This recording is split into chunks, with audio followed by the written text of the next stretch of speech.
But let's tease this out. This incredible writer, who eventually was freed, found his way to America. The Americans and the West refused to listen to his warnings. He was there like a kind of prophet saying, look out, you're losing your freedoms. What did he mean? How do you find freedom when it's not physical? You can't move, you're in fear of your life. But in some other way, he found freedom. What's it mean? Can we unpack that? Because I think it's important. Well, one of the things that Solzhenitsyn did, and this is something I think worth thinking about. I mean, I've thought about it for decades because it's such a remarkable story. I think he tells it in the second volume of the Gulag Archipelago, because it's a 3-volume book, the full book. And it's all worth reading, especially the second volume and especially the second half. And in that, he details his transformation, I would say, his psychological or spiritual transformation. Now, he was on the Russian front, which was not a pleasant place to be, because Stalin had signed a pact with Hitler, and Hitler broke it, and the Russians were completely unprepared. And so to be on the Russian front at the beginning of World War II was a very bad place to be. And he wrote letters to a compatriot of his complaining about the lack of preparation, and that's what got him thrown in the camps.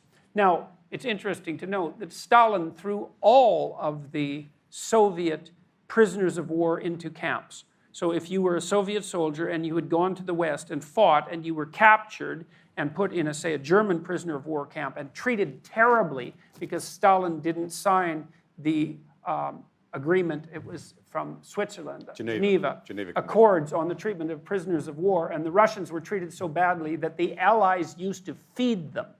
You know, and it's not like they were not hungry. And so you would end up in a POW camp there, and then when you were done with that, when you went home to Russia, for your hero's welcome, you were thrown into the Gulag. Because Stalin believed that the mere fact that you'd been exposed to the West now made you a class enemy. So that was the sort of place the Soviet Union was. Now, Solzhenitsyn spent a lot of time in the Gulag, and he observed that there were people there who he admired. Now, the camps were mostly run by the prisoners. So, because most prisoners, many prisoners, became trustees and then would move up the administrative ladder. And that's pretty interesting in a really dark way, right? Because it's like a hell that's run by the devils. And they could escape at any moment if they just realized that they were the ones running it, but they didn't. And so, so that made the situation even more brutal than it might have been, because he noticed too that prisoners who became guards were often more brutal than the civilian guards. Maybe to justify to themselves what they had done, who knows. Anyways, Solzhenitsyn at one point noticed that there were people in the camps whose comportment he truly admired, who seemed incorruptible, who wouldn't deceive or lie or take the easy way out, regardless of what it was that they were being threatened with. And they wouldn't sign the confessions that everybody had to sign, guilty or not guilty. They refused to play along. And some of them certainly died for that, but many people died in the gulags, so that was hardly an anomaly. But he said that many of the people who ran the camps were terrified by these people. And that also that many of them were religious believers, which was quite interesting. And so what he learned was that even under terrible circumstances, there were ways of being more or less noble. And I suppose it would be under terrible circumstances where that sort of thing would be put to the test. And it really made him think about his own role in his own demise. You know, like he had Hitler to blame, right? Because, well, there was the Second World War, and he had Stalin to blame. And I mean, if you need people to blame for your misery, those are credible people to blame, you know, especially both of them at the same time. And yet he started to consider, you know, what did I do in my own life that increased the probability that I ended up here? You know, as a citizen, for example, who was responsible for the way that the country operated. Because, you know, like in East Germany, 1/3 of the people in East Germany were informers. And everybody in the Soviet system lied about everything to everyone all the time. which is, of course, what you would do if 1 in 3 people were informers, because that would be like 2 people in your family. And so the whole system was set up and maintained because everyone lied. You think, well, if I stop lying, I'm done for. It's like, yeah, fair enough, man, but if you keep lying, and so does everyone else, you're also done for, and so is everyone else. So that doesn't seem to be much of an option. And Solzhenitsyn noted that there were people, even under these extreme circumstances, that would tell the truth. And he decided that he would go over his life with a fine-tooth comb. He had nothing but time to think about every time he had acted in some manner in his life that transgressed against his own conscience, right? That where he did something he knew to be wrong, and then to see if he could figure out how to set it right then. Now, obviously, he couldn't necessarily apologize to the people against who he had transgressed, right? Sometimes you have to pay for something you did in a currency other than that which you took.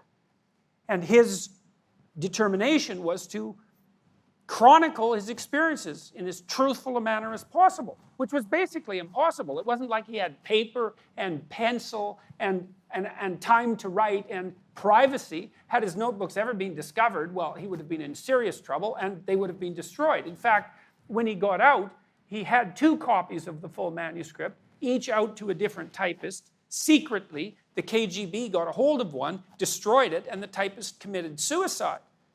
So he basically memorized the book, and it's 2,400 pages long of 8-point type. Like it's one remarkable work. It's one long scream of truthful outrage, and that came out of his decision to set himself right.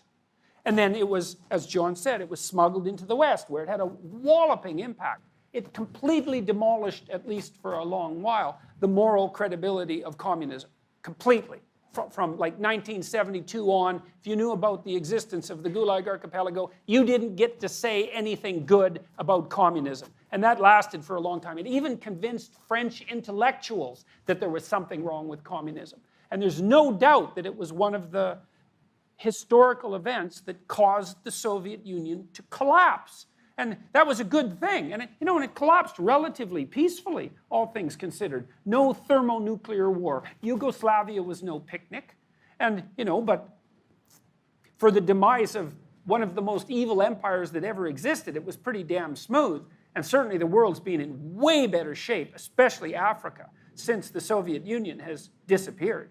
Because the African economies are booming like mad now, and it's partly because they aren't doing things that are insanely foolish under the guidance of communist direction. And so Solzhenitsyn decided, under these conditions of absolute powerlessness and privation, right, to put himself together and to say what he had to say. And that was enough to knock over the Soviet Union. It wasn't all that knocked it over, but it wasn't nothing. It sold 35 million copies. It's arguably the most influential nonfiction book of the 20th century. And it's unbelievably powerful. You think, well, what power do you have if you're willing to tell the truth? It's not easy to tell the truth. It's complicated. You have to take yourself into account, right, over the long run. You have to take your family into account. You have to take your society into account. You have to think it through. You have to think strategically. And then you have to find your words, and that's hard to find your words because you tend to use other people's words or ideological words or words that mask or hide. It's not easy to find your own words. But if you find your own words, and they're truthful words, there isn't anything that can stop them.